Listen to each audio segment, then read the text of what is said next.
Nous sommes devant ta parole, Seigneur. Tuko mbele za neno lako Parle à Bwana. nos cœurs. Zungumzia mioyo zetu. Nous voulons te connaître. Tunahitaji tukujue. Nous voulons te ressembler. Tunahitaji Tu as tukufanane. dit, je serai votre Père. Umesema nitakuwa baba Vous yenu, serez mes fils. nanyi mtakuwa wana Fais de wangu. nous tes fils. Utufanye sisi kuwa wana wako. Atteins les problèmes de tes fils Fikia shida za wana wako et de tes filles na binti zako ce soir. jioni ya leo. Au nom de Jésus. Kwa jina la Yesu. Amen. Amen. Amen. Amen. Nous sommes en train de parler Tuko tunazungumzia des piliers de l'établissement. juu ya nguzo za kushimikwa. Nous avons abordé le premier pilier. Tumezungumzia nguzo ya kwanza. C'était quoi? Ilikuwa nini?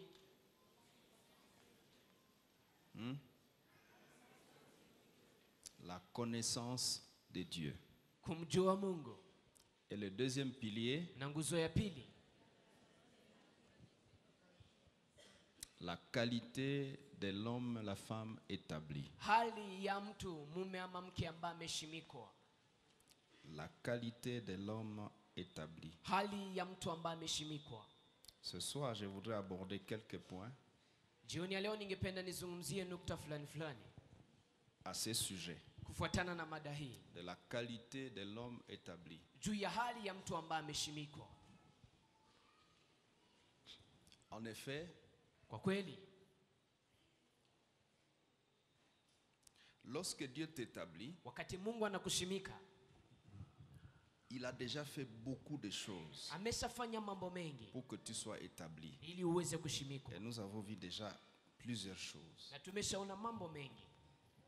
Maintenant, Sasa, pour que ton établissement produise des fruits, ili produise kushimikwa c'est kwako pourquoi Dieu kuzae t'établit. matunda, ila ambao umeacha Mungu amekushimika, Pour que le fait de t'établir ili ile jambo ya kukushimika soit rentable iwe na faida ou arrive à son effectivité, ama ifikie kwa ukamilifu wake, tu as besoin de connaître celui qui t'a établi unahitaji umjue ule ambaye amekushimika, et tu as besoin d'être une personne de bonne qualité. na unahitaji uwe mtu wa hali nzuri. Et hier, nous avons parlé de quelques exemples. Na jana tuliweza kuzungumzia mifano fulani Nous fulani. avons parlé de Roboam, Tumezungumzia Roboamu nous avons parlé de Samson, na tukazungumzia Samsoni. des personnes que vraiment Dieu a choisi, les a établis Watu dans la ambao royauté. Mungu aliwachagua na kawashimika ndani ya Roboam ufalme. dans la royauté, Alimshimika Roboamu ndani ya ufalme. c'est-à-dire dans le leadership séculier, Ni kusema ndani ya uongozi wa wakati wa sasa. et Samson dans le leadership spirituel. Na Samsoni ndani ya uongozi wa kiroho.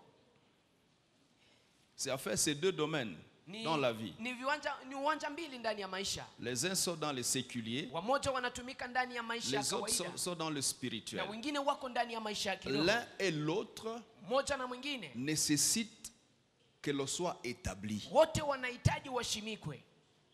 Ne dites pas ou ne pense pas Usiwaza ama que usifikiri ce thème concerne les choses de l'Église. ya kwamba mada hii inahusu tu mambo Ce ya thème kanisa. concerne toute la vie.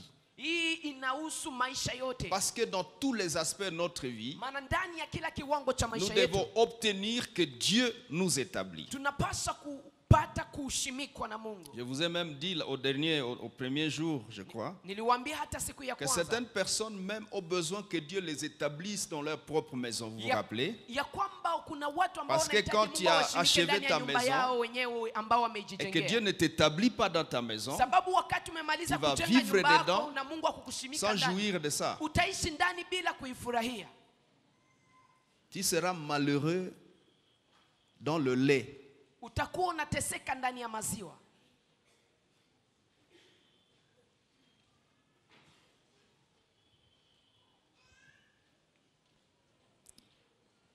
Donc il faut que Dieu nous établisse dans divers domaines. Ni kusema inabidi Mungu atushimike ndani ya viwanja fulani fulani. Vous avez vu ces personnes qui se sont mariées, Mona watu ambao wamefunga Dieu ndoa, les a établis dans le foyer, Mungu amewashimika ndani ya ndoa. mais comme ils n'étaient pas des personnes de bonne qualité, Lakini jinsi hawakukuwa watu wa hali le nzuri, foyer a volé aux éclats. ile unyumba ikapomoka Ça a disparu. na ikatoweka. Alléluia. Amen. Je vais aborder ce point. Nitazungumzia Qu'est-ce qui nukta hii. révèle la mauvaise qualité de la personne ou du candidat à l'établissement? Qu'est-ce qui révèle la mauvaise qualité? Nini ambayo inaonyesha hali mbaya ya mtu ambaye ameheshimiwa Et en ama ule écoutant ambaye ces anatafuta quelques kuheshimiwa? points, Na kwa Je kusikiliza voudrais hii t'exhorter pointi, à cette attitude. ningependa nikusihi uwe na hali kama na hii. Suivez-moi en essayant d'observer toi-même, Unifuate, d'analyser ton cœur. unifuate kujichunguza mwenyewe, Pour ukichunguza qu'à moyo la wako, fin de cette réunion, ili mwisho wa mkutano huu tu ne sois plus de ceux qui sont de mauvaise qualité. usikuwe tena miongoni wa watu ambao wako na hali mbaya.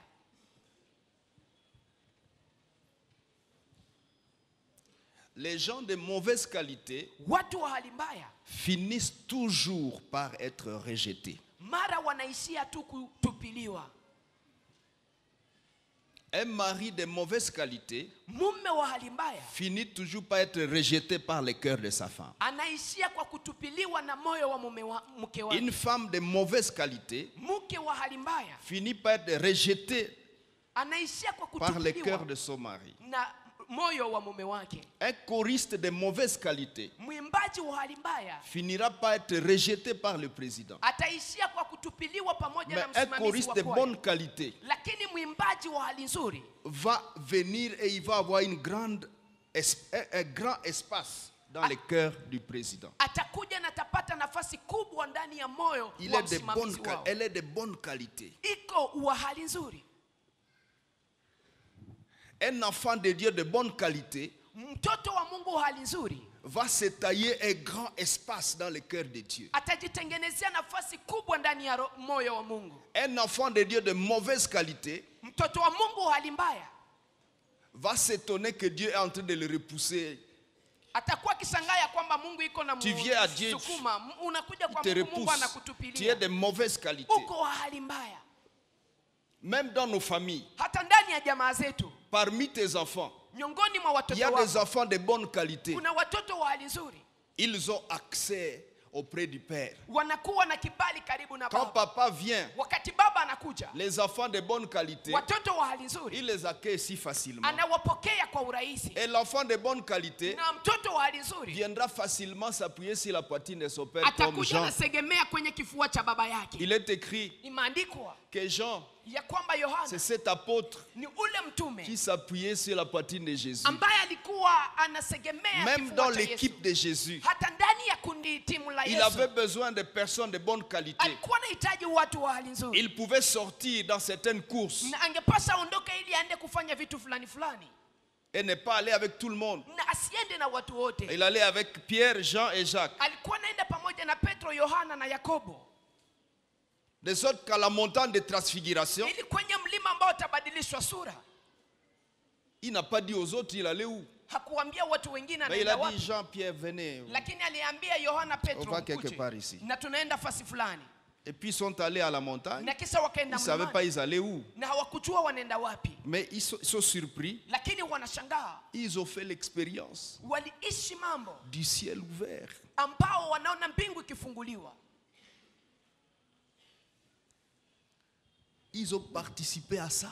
Na walihudhuria kwa De hii sorte jambo. Pierre dit, oh maître, Hata Petro anasema, Restons ici, "Bwana, construisons tubaki ici." hapa, tubaki hapa. il avait raison. Alikuwa na sababu Frère, ya si tu kusema hivyo. construis là où le ciel est ouvert, Mpendo, ukijenga mahali ambapo Eh. mbingu imefunguliwa, même si c'était toi, hata kama ingekuwa wewe. n'est-ce pas que nous disons tout le temps, Seigneur, ouvre ton ciel ici, Si kila mara tunasema Mungu fungua mbingu yako chez hapa, toi à la maison. nyumbani kwako. Si Dieu peut ouvrir son ciel sur ta maison, Kama Mungu anaweza kufungua mbingu juu tu ya ne vas nyumba pas yako, rester longtemps au boulot. hautabaki Tu vas vite siku rentrer à la maison nyingi chaque jour. kazini, na utarudi Parce que ubaki tu arrives à la nyumbani saa maison, zote. le ciel ouvert. Sababu unapofika nyumbani mbingu imefunguliwa tayari. Pierre avait raison. Petro alikuwa na sababu ya Il dit, kusema hivyo. construisons ici, Anasema tujenge là hapa où le ciel est ouvert. mahali ambapo mbingu zimefunguliwa. Et il dit, construisons combien de maisons? Na anasema tujenge hema ngapi? Une pour toi, Tukujengee wewe moja, une pour moja Eli. kwa Elia et une pour na moja ya Musa. et pour toi. Na wewe sasa? Moi je vais être gardien. Mimi nitakuwa tu mlinzi. L'essentiel, que je sois en train de voir le ciel ouvert ici. Quelqu'un a besoin que son église devienne un ciel ouvert. Frères, sœurs, si cette église devient un ciel ouvert, si Dieu nous accorde la grâce d'ouvrir ce ciel ici, certains vont passer sur la rue. Et quand ils vont arriver là, ils vont sentir qu'il faut ralentir. Beaucoup vont ralentir ici. J'ai souvent vu les gens là debout. Ils passaient. Et quand il arrive là, il s'arrête pendant 10 minutes. Qu'est-ce qu'il y a? Tu peux aller là où tu vas. Et il reste là. Peut-être que le ciel est déjà ouvert ici sans que nous le sachions. Alléluia. Amen. Alléluia. Amen. Je vous ai dit, lorsqu'on accueille Dieu bien, il est possible que Dieu dise aux gens à Minova, qu'il appelle à Minova, il leur dise, attendez, je viendrai après. Je suis d'abord ici. On me fait du bien ici. Ou alors, si vous voulez me voir, venez me trouver ici. Pourquoi? Le ciel est ouvert ici. Je me sens bien ici. Je vais déverser mes grâces ici. Tu as besoin de grâce. Voyage. Viens ici. Les gens vont venir du monde ici, je vous préviens. Est-ce que je vous préviens? Les gens viendront du monde et ils viendront ici.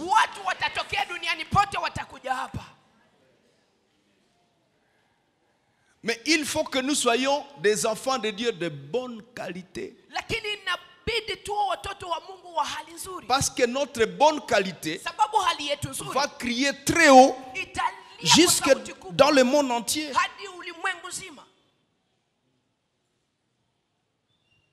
Un jour, un frère passait. Puis il est venu me dire, pasteur, hey, j'ai vu des choses. Quand ça va arriver, pasteur, il ne faut pas m'oublier. J'ai vu, les gens étaient ici. Ils ne sortaient plus. En fait, les gens venaient, les autres partaient. Il y avait une grande télévision internationale. Il y avait les gens, ils les allaient prendre dans les restaurants. Et ils rentrent prier. J'ai dit, frère, tu as vu ce qui existe déjà. Devant le trône de Dieu, ça existe. C'est prévu. Si tu ne le savais pas, je te l'annonce, c'est prévu. Dieu a déjà prévu ça. Mais il attend une chose, mon frère. Des hommes, des femmes, des sœurs et des frères de bonne qualité.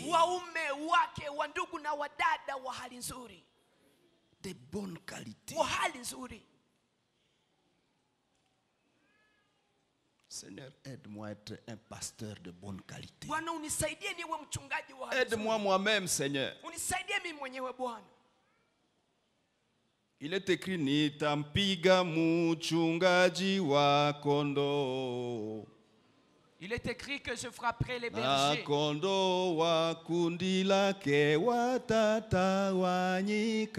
tous les brebis vont se disperser. C'est un verset biblique. Hein? Même si on avait chanté ça de l'autre côté l'autre fois.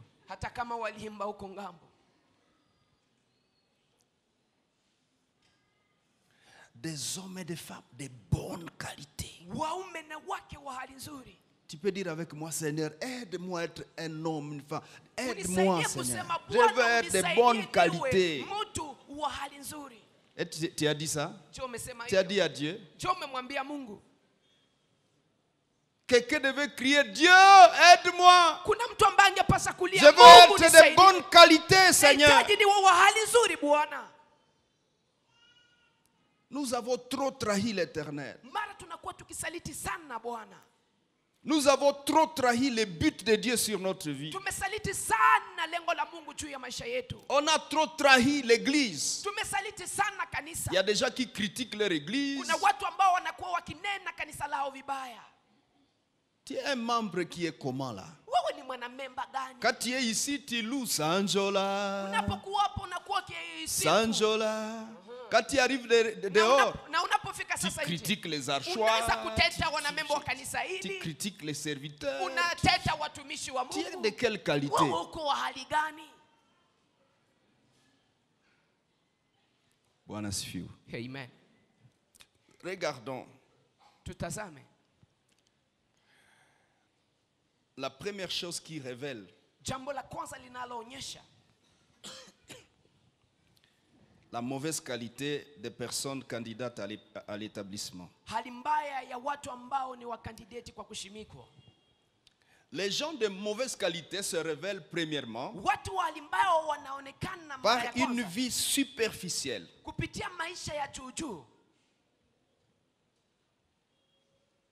Une vie superficielle. Maisha ya juu. Que ce soit dans le domaine spirituel, iwe ndani ya uwanja wa kiroho, que dans le domaine de la vie. Ama ndani ya uwanja wa maisha. C'est-à-dire, premièrement, imaanisha ya kwanza, il ne prend pas les choses de sa vie au sérieux. Hachukue mambo yake kwa msimamo. Alléluia. Amen. Il ne prend pas les choses de sa vie au sérieux. Hachukue mambo ya maisha yake kwa ukamilifu. Il est marqué par les choses secondaires. Na anapendelea mambo ya juu. Quand il prépare un test, anapotayarisha ujumbe, un test d'embauche, anapotayarisha mtihani wa kupata dans sa pensée, ce qu'il prépare, ndani ya wazo yake ile anayotayarisha, c'est comment il va prononcer les français pour répondre aux questions. Namna gani questions. ataweza kusema vizuri Kifaransa.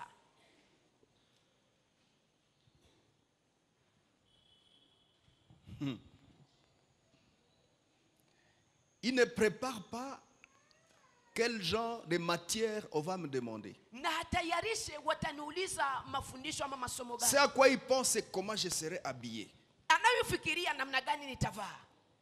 Comment je vais me tenir devant les jurys. Okay, tu vas bien te tenir devant les jurys. Mais tu vas répondre quoi au jury? Qu'est-ce qui est important? Tu devrais commencer par savoir je vais répondre quoi au jury. Pour ensuite, au plan secondaire, penser sur ta présentation. On te dit tu vas prêcher demain. Quand tu es superficiel, ce qui va attirer beaucoup plus ton attention sera quelle veste je vais porter, quel pagne, quel soulier.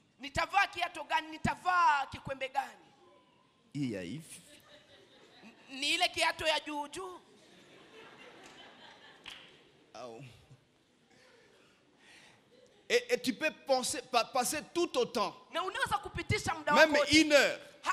Dans une heure, tu aurais trouvé la prédication.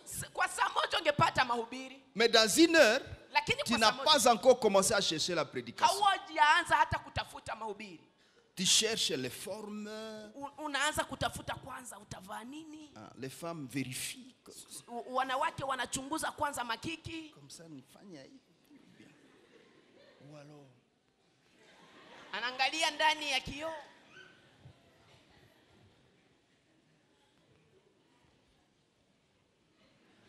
On se vérifie. Et des heures passent. Na muda unapita. Ton système de fonctionnement namna yako ya kutumika est abîmé. Imeharibika. Ton système de fonctionnement est abîmé.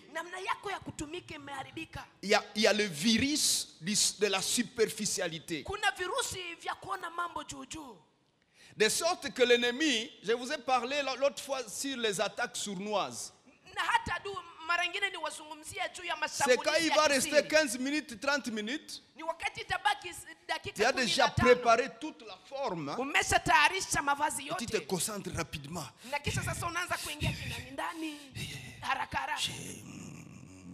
Non, c'est pas ça. Ok. Nibambe tu hii. Muda inapita. Unaweza tu kuhubiri. Unabamba. Et puis tu prestes. Yenye utatuletea. Mais quand tu viens là. Na unapokuja sasa.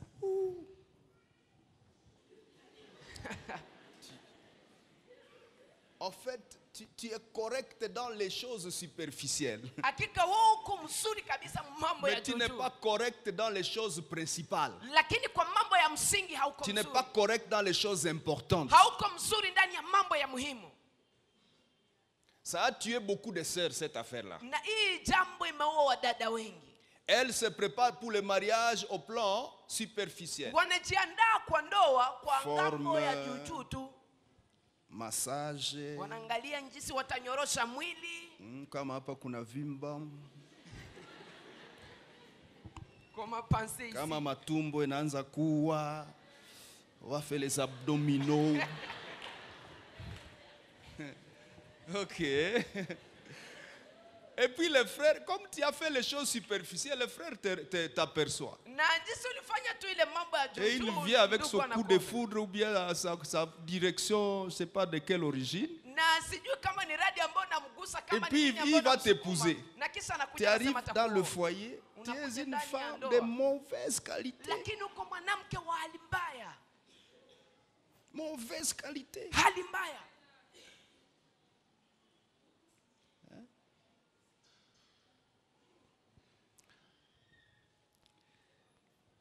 Quand Dieu veut t'établir, il a un objectif, on a vu les buts. Il faut que ce but s'accomplisse. Mais pour que ce but s'accomplisse, tu dois être sérieux. Ton cœur doit poursuivre et s'attacher sur les choses importantes. Les choses principales du but. Dieu veut ce but-là. Le but veut répondre à des besoins. Dieu veut répondre à des besoins. Mais quand toi tu es dans les superficiels, c'est fini. Le but ne sera pas accompli. Les gens superficiels dans l'établissement cherchent essentiellement la jouissance. Ils vont chercher dans le but de Dieu les jouissances. Je vais être pasteur dans cette église. Si je suis pasteur, quand j'aurai 25 ans d'anniversaire du mariage, les chrétiens vont me donner une Jeep. Alléluia. Je dois. Est-ce que ça fait partie des objectifs? Et imaginez que nous allons avoir 20 ans le 4 juillet. Si la motivation du pasteur Eston c'était d'avoir cette Jeep,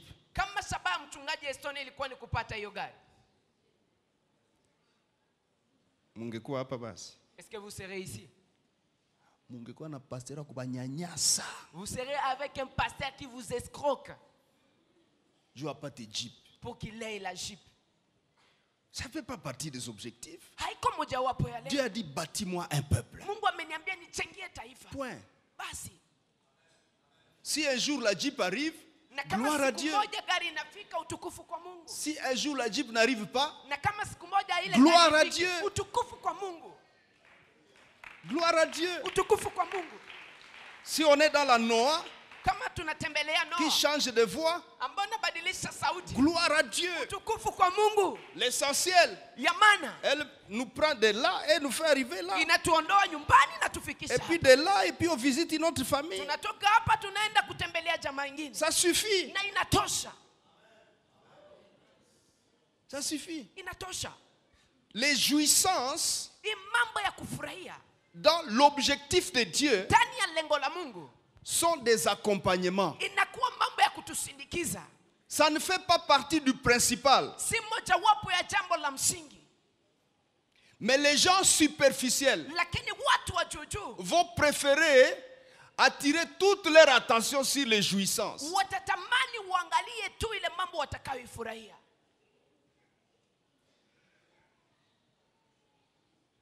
L'ouvrier mérite son salaire. Mtumishi anastahili mshahara. Focalise-toi sur l'objectif. Et Dieu va se débrouiller pour te donner ton salaire. Na Mungu atafanya yake yote ili akupatie mshahara wako. Fais bien le but, accomplis bien le but. Utimize vizuri lengo. Donc, première manifestation des hommes et femmes de mauvaise qualité, je disais, c'est une vie superficielle qui se manifeste par le fait de ne pas prendre les choses de sa vie au sérieux.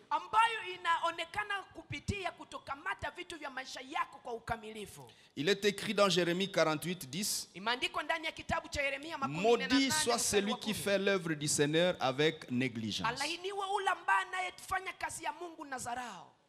Ça c'est très grave. Hein?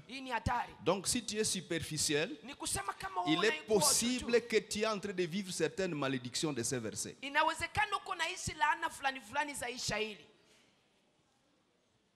Pourquoi les choses ne marchent pas dans ta vie? Ce n'est pas toujours parce que Dieu ne veut pas répondre. Il est aussi possible que tu es superficiel et que tu es en train de vivre ces versets. Jérémie 48, 10. Maudit. On peut le lire ensemble. Allons-y.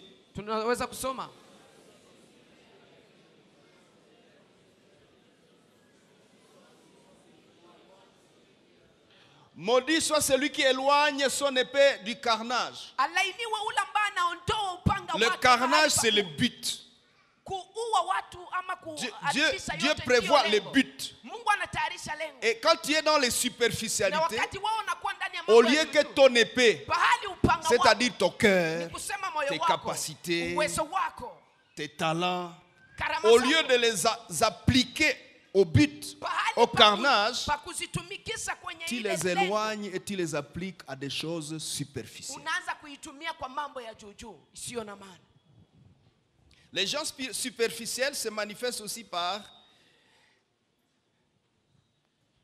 le fait de ne pas être, de mener une vie qui n'est pas attentive. Le fait de ne pas être attentif. Ils vivent une vie qui n'est pas attentive. Ils ne sont pas attentifs. Alléluia. Amen. Ça veut dire autrement, un homme de qualité vit le contraire de la superficialité. Il se focalise sur l'important, l'essentiel. Et il mène une vie attentive. Alléluia. Amen. Alléluia. Amen.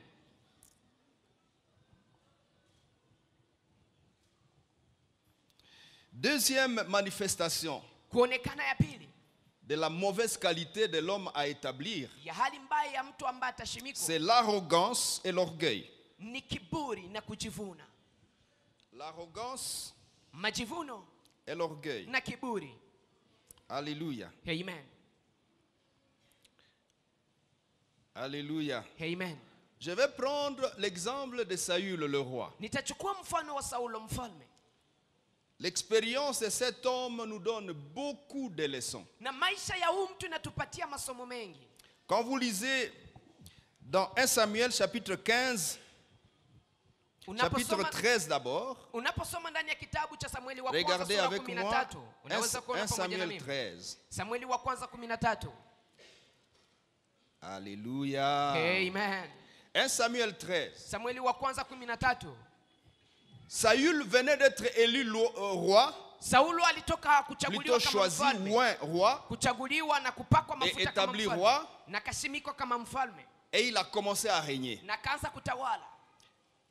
Quand vous regardez le chapitre 10, unapoangalia sura ya 10 mahali ambapo alipakaliwa, vous trouvez des merveilles qu'il a expérimentées. Unaona mambo mazuri ambayo yaliyaishi.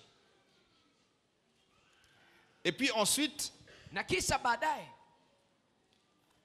cet homme mtu commence son règne. Anaanza utawala wake. Il doit faire une guerre contre les Philistins au chapitre 13. Kupiganisha Wafilistini kwa sura ya 13. Mais lorsqu'ils sont au front, lakini wakati wako kwenye shamba la mapigano, le prophète Samuel traîne. Nabii Samueli anakawia. Vous lirez tous les chapitres 16, vous allez voir. Unaweza soma sura yote ya 13 utaona. Le prophète Samuel traîne. Nabii Samueli anakawa. A venir faire le sacrifice. Ili akuja atowe zabihu. Saül qui est devenu roi na Saulo ambaye amegeuka mfalme se donne l'audace anajituma de faire les sacrifices. Afanye zabihu. Et quand il finit de faire les sacrifices, na anapomaliza kutoa zabihu, les concernés arrivent. Angayepaswa kufanya ile zabihu anafika sasa. Quand les concernés arrivent, wakati nabii Samuel anafika,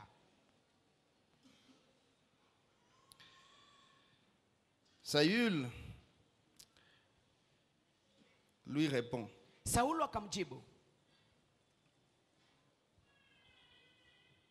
je me suis dit, nilisema, verset 12, shairi la 12, les Philistins vont descendre contre moi à Gilgal. Wafilistini watashuka kwangu Gilgal. Je n'ai pas imploré l'Éternel. Na sikumsihi Bwana Mungu. C'est alors que je me suis fait violence. Ni hapo ndipo nilifanya yangu yote. Ah, wanadamu. Les hommes. On se fait violence pour pécher. Unafanya yako yote ili utende dhambi. Je me suis fait violence. Nikafanya yangu yote. Et j'ai offert l'holocauste. Na nikatoa sadaka ya kuteketeza. Saül, tu es devenu sacrificateur? Saulo, umegeuka kuhani. Samuel dit à Saül, Samuel akamwambia Saulo, tu as agi en insensé. Umetenda kwa upumbavu. Tu n'as pas observé les commandements de l'Éternel ton Dieu. Haukuchunguza kanuni za Bwana Mungu wako. Ton Dieu t'avait donné. Ambao Bwana Mungu alikupatia. L'Éternel aurait affermi pour toujours ton règne sur Israël. Bwana Mungu angeimarisha milele utawala wako juu ya Israeli. La manifestation, la mauvaise qualité du roi commence ici. Kuonekana kwa hali mbaya mfalme inaanzia hapa. Dieu aurait affermi ton règne. Mungu angepaswa kuimarisha utawala wako. Déjà tu révèles que tu n'es pas de bonne qualité. Lakini unaanza kuonyesha ya kwamba hauko hali nzuri. Il y a 3 rôles dans le pays. Na kuna le prophète, le roi et les sacrificateurs. Kuna watu 3 ambao wamepakwa mafuta ndani ya nchi. Mfalme, kuhani, c'est moi qui t'ai oint. Je t'avais précisé que j'étais un roi. Je n'étais pas un sacrificateur. Mais qu'est-ce qui amène cet homme dans ces comportements? Écoutez-moi mes frères et mes sœurs. Très souvent dans la vie, lorsque les gens prospèrent, s'il ne faut pas attention, il y a un sentiment qui monte dans leur cœur. De l'arrogance. De l'orgueil. Comme c'est moi qui suis ceci, alors on monte. Cela va aussi avec les diplômes.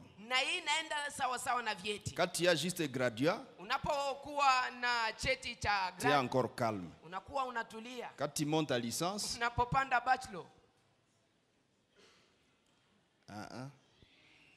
quand tu fais maîtrise, tu vas soguer. Que les gens s'éloignent de toi. Mais quand tu fais PhD, c'est fini. Vous ne savez pas comment j'ai souffert pour être professeur.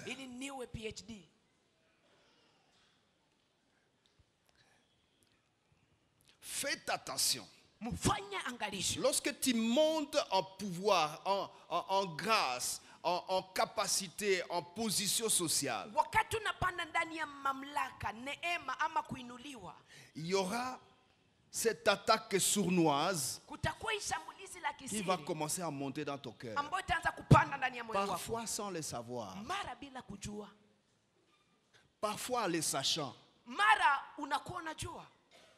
Quand tu deviens excellent en quelque chose, umepora ndani ya kitu fulani. Il y aura de l'arrogance qui va te solliciter. Utakuwa majivuno ambayo itakuwa inakuvutia. Ok, c'est moi roi ici en Israël. Ni mimi ndimi mfalme hapa Israeli. Comme Samuel traîne, Jinsi Samueli anakawia. dit moulette le sacrifice mimi naifanya. Amenez ce sacrifice, je vais l'offrir. Ça ne se fait pas. Haifanyike hivyo. Et il fait le sacrifice. Na anatoa sadaka. Pourquoi tu le fais? Sababu gani unaifanya? Parce que le sacrificateur a traîné. Sababu kuhani amechelewa.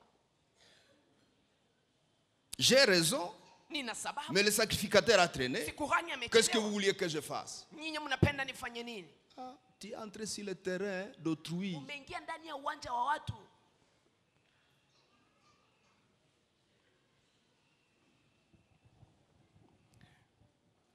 Et Samuel lui dit, na Samuel anamwambia, verset 14, shairi la 14, et maintenant, na sasa ton règne ne durera point. Ufalme wako hautadumu kamwe. Rejet.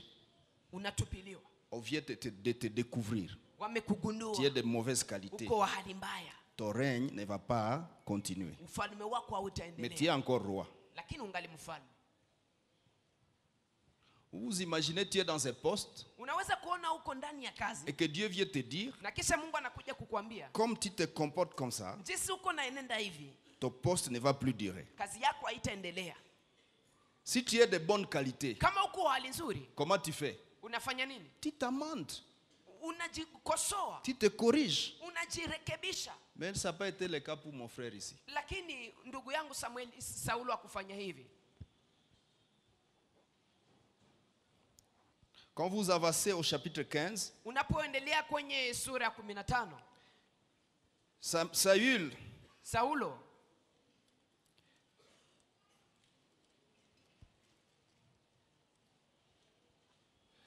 est en guerre contre les Amalécites. iko napiga vita na Wamaleki.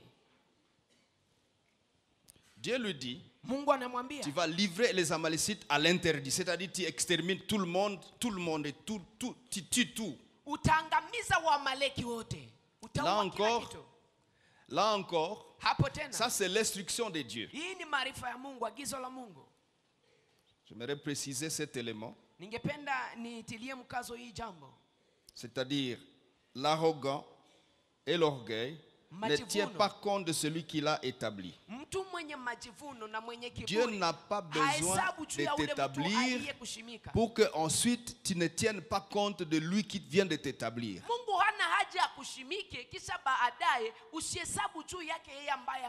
Donc tu ne tiens pas compte de celui qui vient de t'établir. C'est ça que nous observons dans la mauvaise qualité de Saül.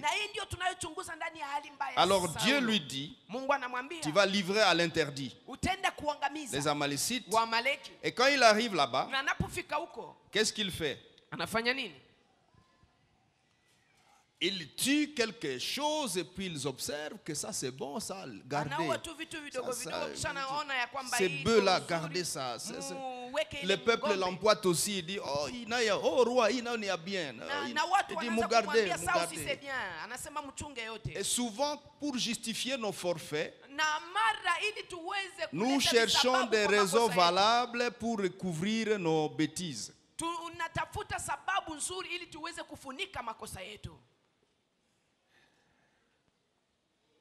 Il termine la guerre, il revient à la maison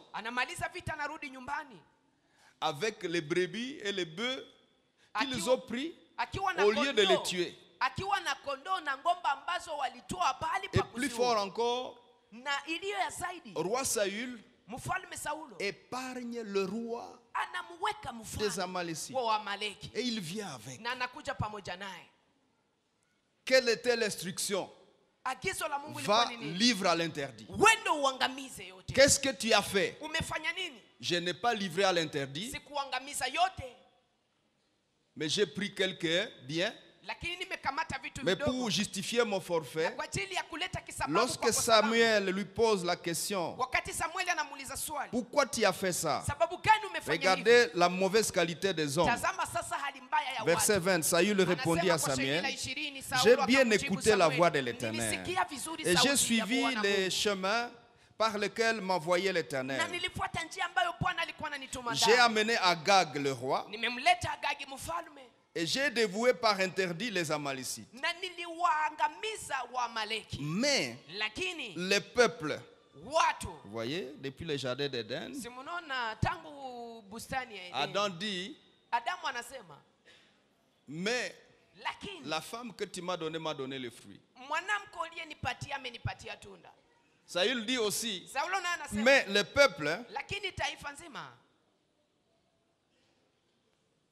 a pris sur le butin des brebis et des bœufs comme prémisse de ce qui devrait être dévoué afin de les sacrifier à l'Éternel ton Dieu à Gilgal. Est-ce que j'avais besoin d'offrande, monsieur Saül?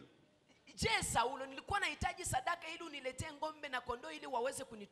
t'ai dit d'amener des offrandes. Je t'ai dit va, livre à l'interdit.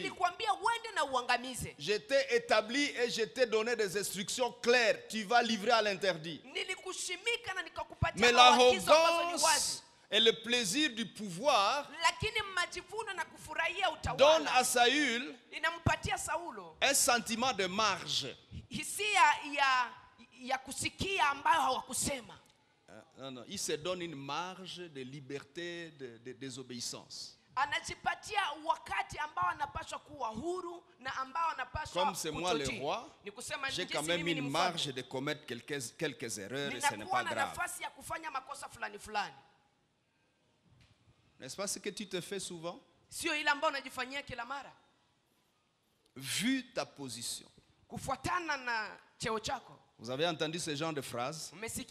En ma qualité de. En ma qualité de. Et en ta qualité de, tu fais quoi? Tu fais des choses contraires aux instructions de celui qui t'a établi.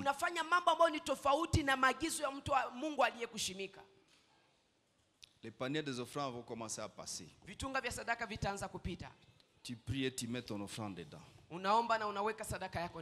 Ça n'a pas suffi. Regardez ce que l'homme de Dieu dit à Saül. Samuel lui dit, l'Éternel trouve-t-il du plaisir dans les holocaustes et les sacrifices comme dans l'obéissance à la voix de l'Éternel? Voici, l'obéissance vaut mieux que le sacrifice et l'observation de parole vaut mieux que la graisse des béliers, car la désobéissance est aussi coupable que la divination et la résistance ne l'est pas moins que l'idolâtrie et les téraphins. Puisque tu as rejeté la parole éternelle, il te rejette aussi comme roi. Point. Sababu umetupilia neno la Mungu na anakutupilia kama mfalme. Nukta. Regardez maintenant les comportements des gens de mauvaise qualité. Mwangalie sasa tabia za watu wa hali mbaya. Suivez-moi attentivement. Munifuate kwa umakini. Je peux vous voir? Naweza kuwaona? Vous êtes là? Muko hapo? Au fond là-bas, vous êtes là? Uko nyuma muko? Ok. Regardez dans votre Bible à cet endroit-là. Mtazame ndani ya Biblia yenu hii mahali. Je vais vous montrer quelque chose. Nitaonyesha kitu kimoja. Versets 23 et 24. Shairi la 23 na 24. Saül a commis ses forfaits. Saulo amefanya makosa. L'homme de Dieu vient de proclamer la sentence. Na mtu wa Mungu ameanza ameleta jusqu'à ce verset 23. Ameleta adhabu hadi kwenye shairi la 23. Saül ne reconnaît pas qu'il a mal fait. Saulo hajatambua kwamba amefanya kosa. Jusqu'à ce qu'on lui donne la sentence de son forfait. Mpaka wakati watakapompatia adhabu ya kosa. Regardez maintenant le verset 24, lisons cela ensemble. Tunaweza kusoma sasa shairi verset 24. 1 2 3. Moja mbili tatu. Alors. Sasa. C'est ça tous les problèmes. Na hii ndio shida yote. Alors Saül dit à Samuel, j'ai péché. Sasa Saulo tout ce temps-là, mauvaise qualité de cœur. Hali mbaya ya roho. Tout ce temps, wakati yote, tu n'as pas su que tu as péché. Hukutambua kwamba umetenda dhambi. Remonte, Média. La phrase qui est juste au-dessus dit quoi? Il te rejette aussi comme roi.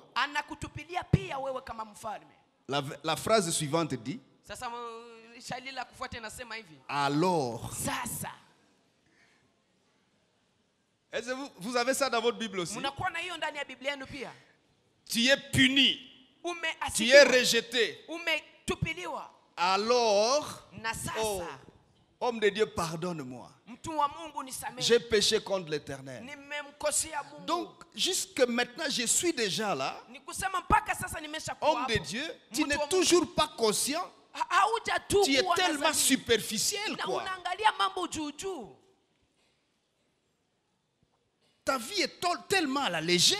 Na maisha yako inakuwa kabisa jusqu'ici, tu te rends même pas compte. Na mpaka hapa haujagundua. Beaucoup de gens ont confessé leurs péchés Watu wengi wametubu dhambi zao. lorsqu'ils ont aperçu que la conséquence arrive à la porte. Wakati wanaona ya kwamba matokeo mabaya yamefika kwenye Tu as couché avec ta fiancée 5 fois. Umelala pamoja na mchumba wako mara 5. Tu n'as jamais demandé pardon. Na haujaomba msamaha.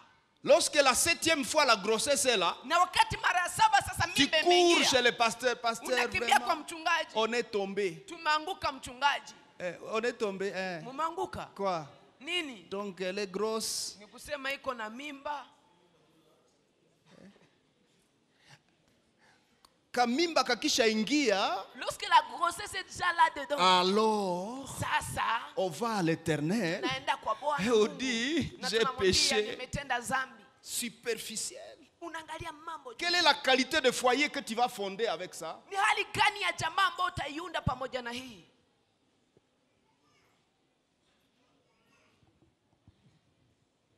Tu as toujours volé l'argent de votre travail. Unakuwa kiba kila mara pesa kazi yenu. Et le jour où on met la main sur toi, na siku sasa wanakushika kwenye mkono. Alors, Sasa tu vas voir l'homme de Dieu. utaona sasa mtu wa unaenda ona J'ai mtu des wa Mungu. combats au Ninakuwa na travail. vita kwenye kazi.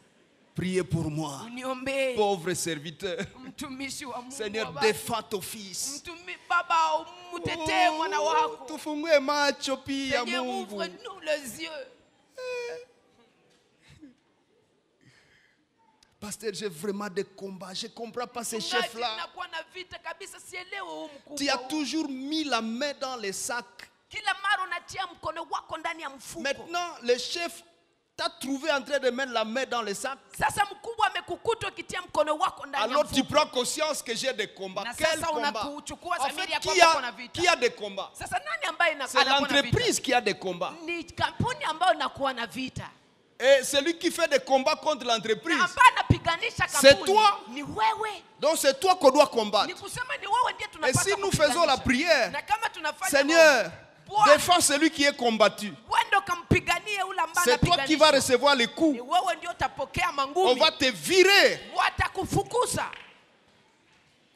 J'ai des combats, pasteur. Ninakuwa na vita mchungaji. Vraiment, soutenez-moi dans la prière. Unisaidie kabisa ndani ya maombi. On lui dit, Wanamwambia, maintenant ton règne va finir. sasa ufalme wako utaisha. Alors, Na sasa Saül dit, Saulo anasema, j'ai péché. nimetenda dhambi. J'ai transgressé l'ordre de l'Éternel. Nimevunja agizo la Je Bwana n'ai Mungu. pas obéi à tes paroles. Na sikutii kwa maneno Je yako. craignais le peuple à Nilikuwa Libye. nikiogopa watu. J'ai écouté la voix du peuple. Na nikasikia sauti ya watu. Mensonge. Est-ce que c'est le Uongo. peuple qui a pris Agag pour l'amener? Je, ni watu ambao walimchukua Gagi ili wamlete? Tu as écouté le peuple? Ulisikiliza watu? Les personnes de mauvaise qualité, njo hivi. Watu hali mbaya, c'est comme ça. Et quand vous avez 5 comme ça dans Na votre wakati entreprise, unakuwa na watu 5 kama uko na hivi ndani ya baaja kampuni tano yako. ba hivi, Tu as 5 agents comme ça. entreprise haitaenda. L'entreprise ne va pas évoluer. Et si tu as 5 serviteurs de Dieu dans ton église, Na kama una watumishi 5 wa Mungu Baivi. ndani ya kanisa lako, qui sont Mwenaisha, l'église est finie. Kinaisha, C'est fini. ils confessent quand la conséquence arrive. Wanakiri dhambi Tu aurais zao dû wakati confesser matokeo mabaya yanafika.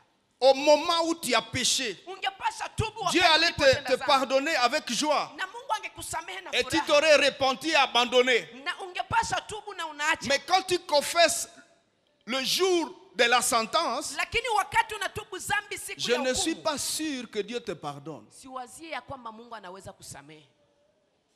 C'est comme ça que certaines personnes sont restées avec les malédictions. Na ndio maana watu wengi wamebaki na laana. Si c'était aujourd'hui, Ingekuwa leo, Saül allait confesser chez un autre sacrificateur d'un autre pays. Saulo angeenda kutubu dhambi zake kwa Et ce kuhani que vous mwingine faites, wa non? nchi nyingine. Si ile ambao mnafanya. Vous péchez Mnatenda dhambi, Et vous allez vous repentir chez le pasteur d'une autre église. Pas chez vous. Pour conserver votre forme, votre position. Je suis quand même responsable des cellules. J'ai quand même une forme ici dans cette église. Si je vais me confesser là, on saura que je ne suis pas sérieux. Frère, quand tu vas là-bas, je te promets, ce n'est pas sûr que Dieu t'a pardonné. Parce que dans ta confession, il y a ce qu'on appelle en Swahili ukorofi. Il y a des magouilles. Ni confession ya ukorofi. Il y a la risque dedans.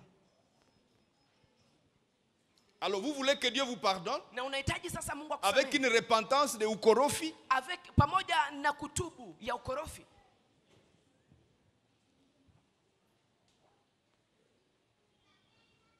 Allô?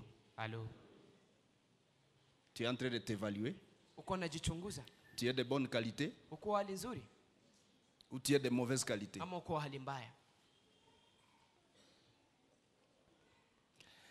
C'est Saül, il vient de faire cette confession-là. Tournez les pages au chapitre 22. Il est déjà rejeté par l'Éternel. Les choses ne marchent plus pour lui. Il a pourtant demandé pardon. Mais il n'est pas resté sincère même avec son pardon. Au chapitre 22, verset 6 et suivant. Saül apprend que David, qui est déjà loin comme roi à son remplacement, David est parti consulter l'Éternel chez un prophète.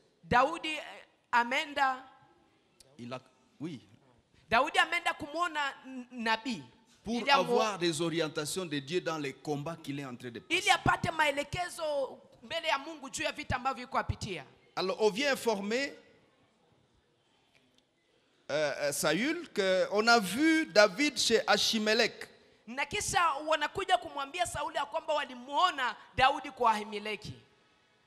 Il appelle ses hommes. Il les interroge.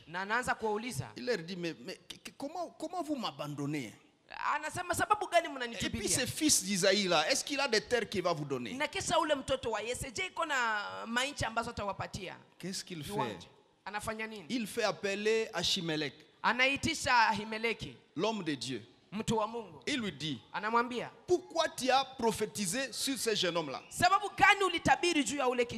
Tu sais que ce jeune homme là est contre moi. Et Achimelech lui dit, dans ce pays ici, il n'y a pas quelqu'un qui te respecte comme David. Il dit non, mais bon, tu lui as donné des idées qui vont l'aider à me vaincre. Tu vas mourir. Et il appelle ses hommes et on tue le prophète.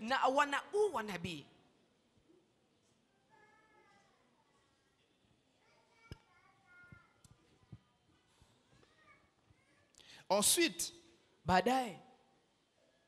après qu'il ait tué Achimelech,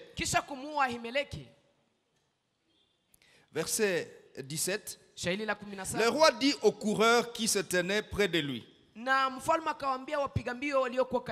tournez-vous, mettez à mort les, au pluriel, les sacrificateurs de l'Éternel. Car ils sont d'accord avec David. Et bien, ils ont bien su qu'il s'enfuyait. Et ils ne m'ont pas averti. Mais il y a toujours dans des milieux comme ça des gens de bonne qualité. Regardez la phrase suivante avec moi. Elle dit quoi? Elle dit, on peut lire ça ensemble. Mais les serviteurs du roi ne voulurent pas avancer la main pour frapper les sacrificateurs de l'Éternel. Alors le roi dit à Doeg. Est-ce qu'il y a des Doeg ici? Dis que ton voisin ne soit pas Doeg. Ambia jirani usikuwe Doegi. D'ailleurs, le nom là n'est pas beau. Doeg. Unaona ile jina haipendeze hata. Alléluia. Amen. Doeg. Doegi. Le roi dit à Doeg, Mfalme akamwambia Doegi, tourne-toi et frappe les sacrificateurs. Rudia na umpiga wa kuhani. Et l'Édomite se tourna et ce fut lui qui frappa les sacrificateurs. Na ule Mwedomu akageuka na yeye ndiye aliyewaua. Il fit mourir en ce jour. Na akaua kwa En un jour. Il fit mourir 85 hommes portant les fautes, c'est-à-dire les sacrificateurs. Akawaua watu 85. Wa sacrificateurs 85. Makuhani 85. Watumishi wa Mungu. Wanaovaa efodi.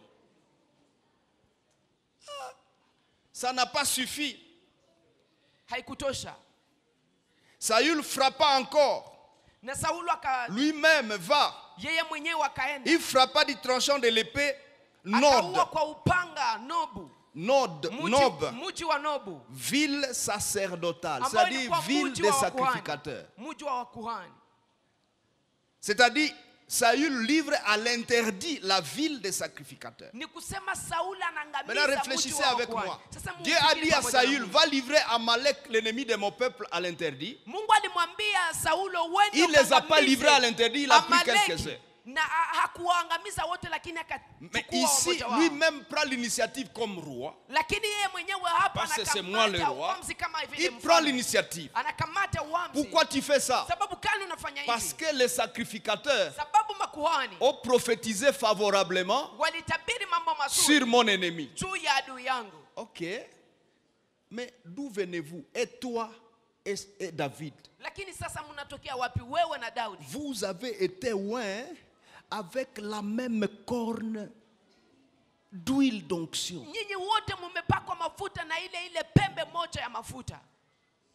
Samuel t'a oint avec cette même fiole là.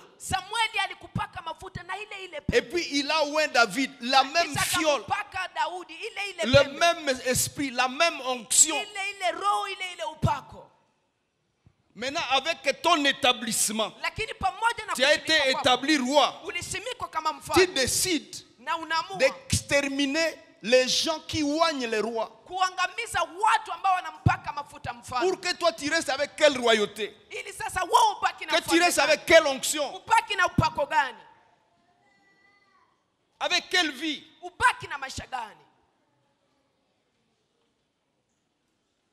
Quand on est superficiel dans la vie, on va commettre des bêtises impossibles. Il n'a pas tué seulement 85 sacrificateurs. Regardez la suite. Il a tué quoi aussi? Il a tué et les hommes, et les femmes, et les enfants, et les nourrissons. Donc si c'était ici, comme on a vécu là, on ouvre le ventre de quelqu'un, on prend le fœtus, on met dans le pilon, ou on prend le petit, on met en katwanga. Saül, ouais. Il a fait ça.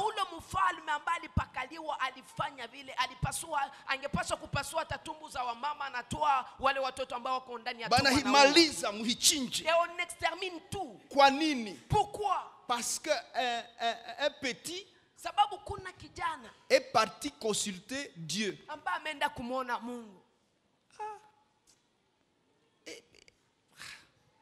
Tous ces gens meurent pour ça. Mais le Dieu là, c'est ton Dieu, Saül.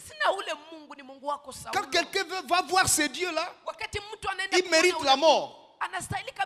Tu es de quelle qualité toi là? On t'a établi roi. Tu es sur le trône d'Israël. Au nom de l'Éternel, tu extermines les serviteurs de l'Éternel. Par ton établissement.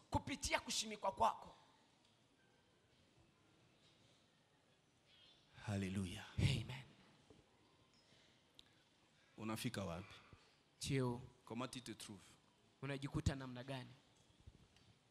Tu es de bonne qualité?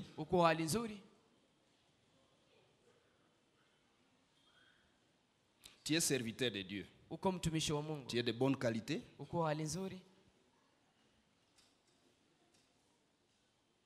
Tu es un chef de famille. Tu es de bonne qualité?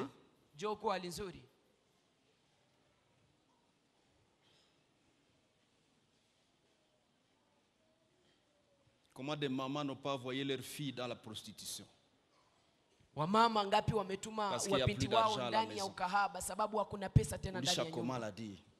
Vous avez grandi. Vous avez déjà des seins, partez. Tu es maman. Wewe ni mama. Et tu livres ta fille na unamtoa binti au démon, kwa mapepo, à la mort, kwa kifo. On t'a établi maman wamekuweka kama mama pour faire ça. Ili ufanye mambo kama na haya.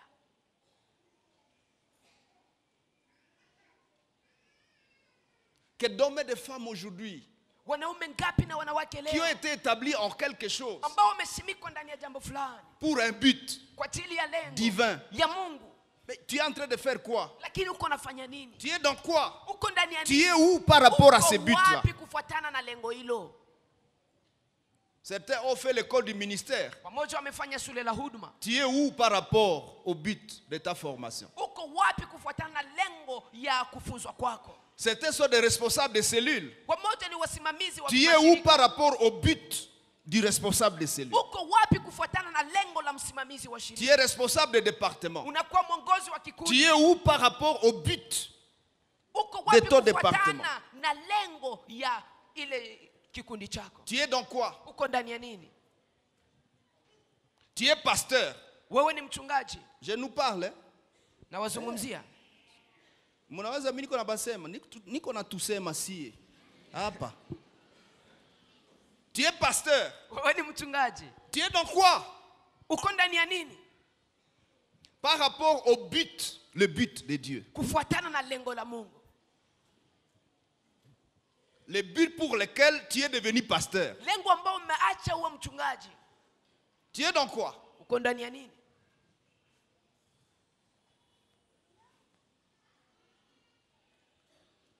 Puisque tu as fait ça, l'Éternel te déclasse. Alors, oh, pardonne-moi, pardonne-moi. Quelqu'un doit changer ce soir. Tu dois changer de camp. Quitter le camp des superficiels de mauvaise qualité pour rentrer dans la bonne qualité. Est-ce que je parle à quelqu'un? Vous êtes fâché contre moi? Si quelqu'un n'est pas fâché, acclame le Seigneur.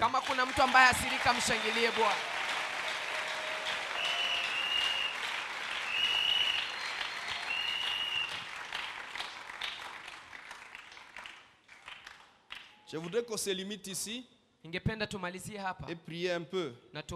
Mais c'est Saül ici, quand il a été choisi, Dieu a parlé, il a dit c'est lui, prenez-les. Il a prévenu, c'est lui, c'est lui. Mais à la fin, il est même allé loin pour aller chez les féticheurs. Quand il était aux abois, et que Dieu l'a complètement viré, il est allé voir une voyante pour qu'on ressuscite Samuel et qu'il lui demande qu'est-ce qu'il doit faire. La pauvre voyante va être surprise quand Samuel arrive dans la gloire. Je pense que les télévisions de la voyante ont pris feu et puis elle dit mais tu m'as trompé, c'est toi le roi.